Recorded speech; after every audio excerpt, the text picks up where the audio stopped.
Здраво и добродојавте уште едно видео, каде што ова видео ќе збориме за така наречен мајчински ефект. Значи, што е мајчински ефект? Мајчински ефект е всушност кога цитоплазмата на јајцеклетката, значи цитоплазма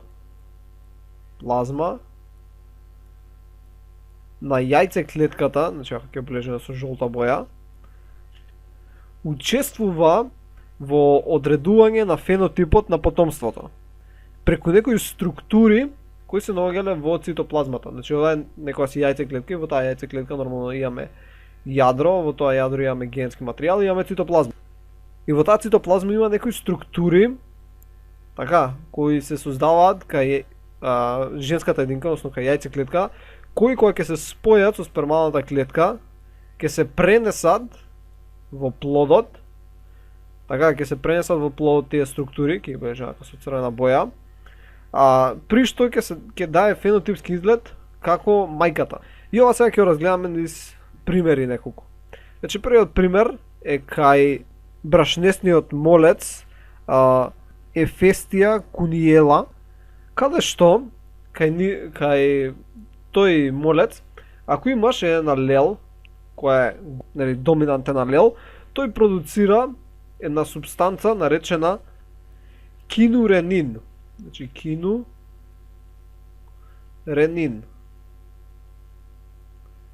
И тој доминантен всушност може да се наоѓа дали во хомозиготен, доминантен или пак хетерозиготен. Додека ако не е доминантен, ако е рецесивен, ја нема таа субстанца. Сега, додека ако има оваа субстанца, кинуренин, тогаш единките кои ќе се добијат ќе бидат пигментирани, значи ќе бидат со некоја си темна боја, додека ако ја нема, ќе бидат бели со црвенкасти очи. Сега се молци, значи имаат крила и изгледаат чудно, значи не се топчиња, но ќе ги представуваме ко бели топчиња со црвени очи. Значи тоа ако немаат кинурен.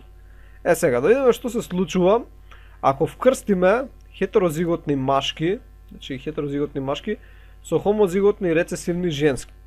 Во F1 генерација, значи во F1, ќе добиеме повторно 50% ќе бидат хетерозиготи, 50% ќе бидат хомозиготи за рецесив. Но каква боја ќе бидат? Едноставно и двете единки ќе бидат, односно оваа што е хетерозигот ќе биде сиво, ќе биде пигментирана, додека оваа што е хомозигот за рецесивни ќе биде бела со црвени очи. Но ако направиме реципрочен модел на ова, односно женката да биде хетерозигот, така, а машкото со кој ќе вкрстиме биде хомозигот за рецесивни, тогаш нормално повторно ќе се добие во F1 генерација, ќе се добијат пола, нели 50% ќе се добијат хетерозиготи, 50% ќе бидат хомозиготи за рецесивни. Но во овој случај и двете, и овие за рецесивни и хетерозиготот ќе бидат пигментирани единки. Сега зошто е тоа така? Едноставно зашто во јајцеклетката на женското, значи она имала јајцеклетка, така? Во јајцеклетката се наоѓала таа субстанца кинуренин, ќе бележиме вака со некоја си боја, така што кога ќе се спои таа со сперматозоидот, плодот што го дава, без разлика дали ќе биде тој плод хетерозигот или ќе биде хомозигот за рецесивни, повторно ќе ја наследи оваа пигментираност. Бидејќи таа пигментираност сега ќе биде во цитоплазмата на клетките кои ќе се добијат. Така дека ќе се добие клетка, дека ќе се добие клетка и субстанцата ќе биде таму. Значи поради тоа што кај мајката, бидејќи мајката е хетерозигот, мајката можеше да биде и хомозигот за доминантни, ама тоа што ќе се добија сите хетерозиготи немаше да го забележиме ова.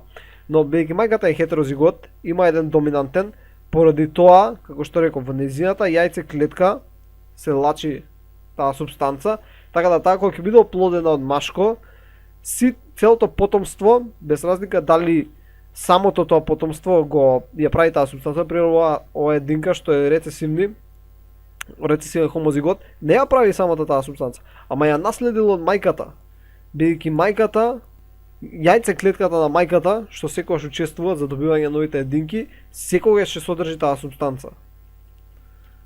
Ајде ова повторно се да го направиме некако почисто, не знам вака некако дали е многу рашарано, сега ќе го подсредиме малце. Значи сега го скокнав делот на пишување, колку не одзема време. Значи првата ситуација беше каде што таткото е хетерозигот, односно има еден доминантен алел, но тој бидејќи донира сперматозоид, тој не ја дава цитоплазма. Значи цитоплазмата секогаш се донира од страна мајката.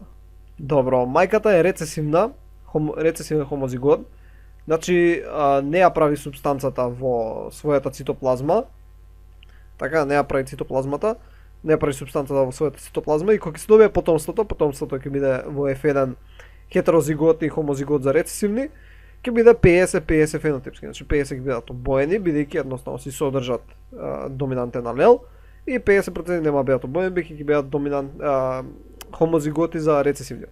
А вториот начин на кој можеме да го извршиме е каде што мајката е хетерозигот, кај што има еден доминантен алел, и тој доминантен алел всушност предизвикува таа супстанца да се лачи кинуеренин во цитоплазмата на јајцеклетката, и бидејќи мајката ја донира цитоплазмата, како што рековме, во наредната генерација таа ќе биде цитоплазма донирана во клетките, мислам ќе биде донирана на потомството, така да 100% од потомството ќе биде пигментирано, независно од генската конституција на потомството. Добро, значи ова беше примерот со брашнестиот. Добро, сега ќе го разгледаме примерот кај Limnea peregra, каде што генот условува, ако е доминантен, што го бележиме со S+, тогаш ќе имаме таква поставеност на делбениот апарат, така што кога клетка ќе се дели, ќе предизвика формирање на школката што ќе се формира, да се заврти кон десно. Значи, тој ќе бележиме DEXT, Dexter, што стои за десно. Нормално ако се наоѓа во хетерозиготна состојба, исто ќе се случи, значи S+ со S, исто ќе биде Dexter. Додека ако е само SS, мало, тоа ќе е Sinister. Односно кон лево.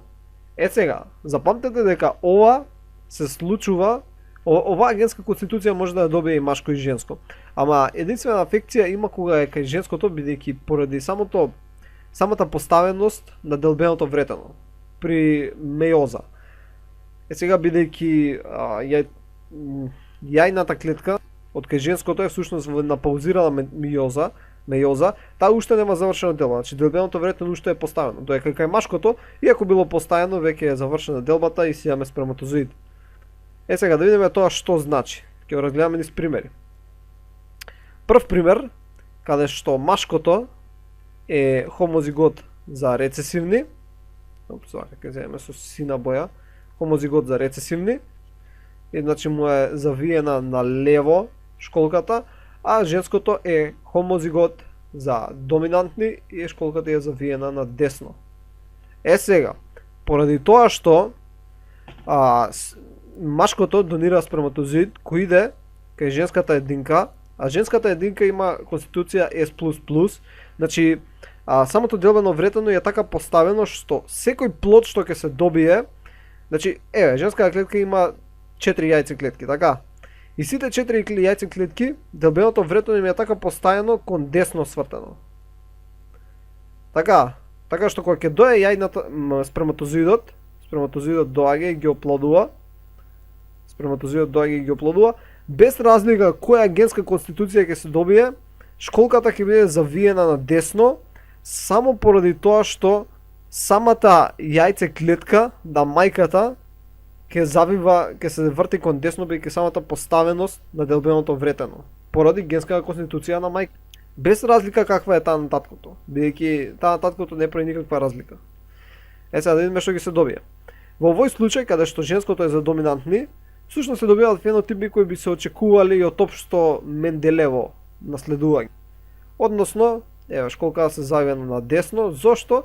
Ако би рекол Мендел, бидејќи има доминантен алел. Така имаме еден доминантен, ова е хетерозигот, Значи нормално дека ќе се завива на десно. И овдека не можеме да го приметиме тој мајчински ефект, се додека женското не е хомозигот за рецесивни, што ќе го видиме во наредниот пример. Но добро, еве, се завива на десно. Да видиме во наредното потомство. Сите се завиваат кон десно, значи ако го вкрстиме со себе, што е многу интересно, бидејќи овдека веќе приметуваме дел од мајчинскиот ефект, бидејќи го вкрстивме две S плюс единки, тоа значи, ајде да речеме дека оваа е женската единка, дека сме ја вкрстили со уште една S плюс машка единка. А бидејќи рековме дека каква е женското, такво ќе биде и потомството. Така, ако женското било со завивање кон десно, тогаш, независно од машкото, потомството сите ќе бидат завиени кон десно.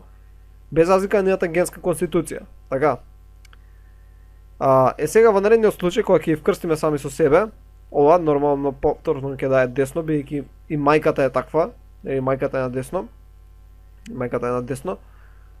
Но овдека во четвртиот случај мајката има генска конституција за лево. Така, мајката има лево. И сега ако ќе биде оплодена, наредниот незин плод ќе биде зафрлен кон лево. Сега ова може уште повеќе да се изрази, ако всушност направиме реципрочен модел, каде што таткото е со генска конституција хомозигот за доминантни, а мајката е хомозигот за рецесивни. Сега, чим мајката е за рецесивни, како беше правилото? Кога е за рецесивни е кон лево. Добро, она е кон лево и целото нејзино потомство ќе биде кон лево. Без разлика што е таткото. Значи таткото не го гледаме, бидејќи во самата јајцеклетка мајката е запишано да идат кон лево. Не е важно што е таткото. Мислам, важно е за да се одреди генската конституција на потомството, значи какви ќе биде генска конституција, какво ќе биде потомството, но не е важно за нивното фенотипско. За нивниот фенотипски изглед е важен фенотипот само на мајката за нивната генерација. Значи овдека мајката чим е на лево, потомството ќе биде на лево. Сега потомството има генска конституција S+. Така, тоа значи дека мајката е S+ исто така, но и таткото е, но бидејќи рековме дека само мајката важи, треба да биде на десно. Така, и како што може да видиме, целото потомство стварно е на десно. Сега повторно, добиваме нови генски конституции. Така, генски конституции 1, 2, 2, 1. И сега, спрема оваа генска конституција, треба да биде повторно на десно, спрема на оваа генска конституција треба да биде повторно на десно, оваа повторно на десно, а оваа на лево. И тој го добиваме. Десно, десно, десно и повторно на лево. Значи, воопшто не е важен таткото. Каква е генската конституција на мајката, значи таква ќе биде и таков ќе биде фенотипот на потомството. Значи фенотипот на мајката зависи всушност од фенотипот на нејзината мајка. Ајде, сега ќе направиме една мала вежба, каде што ќе речеме дека големо, односно хомозигот за доминантни, дава, не знам, триаголник.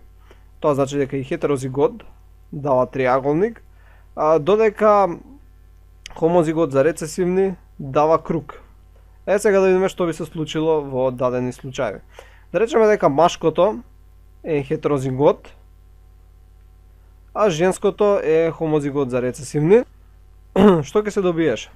Добро, генска конституција потомството ќе беше следната, но сите единки всушност ќе беа круг. Значи фенотипски ќе беа круг, додека самите во себе си носат различна генска конституција. Значи ова си носи генска конституција триаголник, ова носи генска конституција за круг.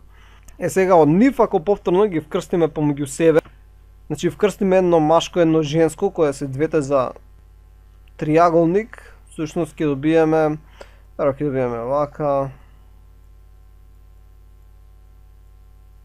каде што сите ќе беа триаголници.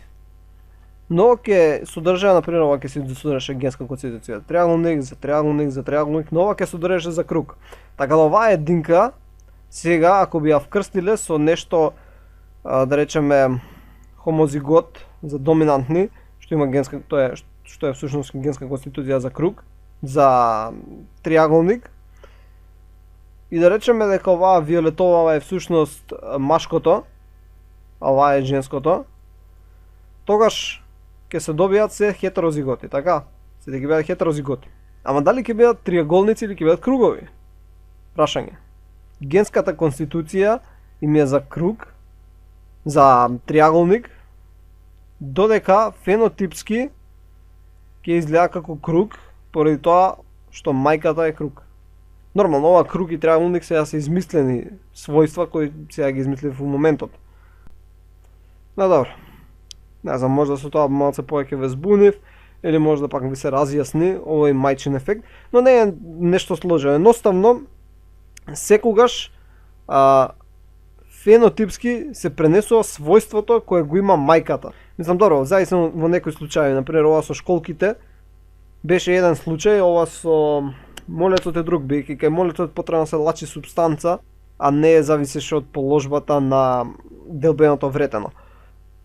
Но важното е дека секогаш, ако бидејќи цитоплазмата се наследува од мајката, ако има некој наследен фактор кој може да има импакт врз фенотипот, тој ќе се наследи од мајката, бидејќи таткото не донира цитоплазма.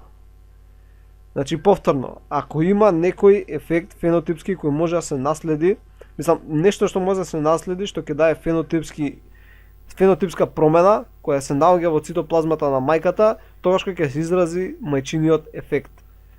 Добро, тоа беше се за ова видео, се надам дека научивте нешто ново и ќе се видиме во наредното видео. Довидување.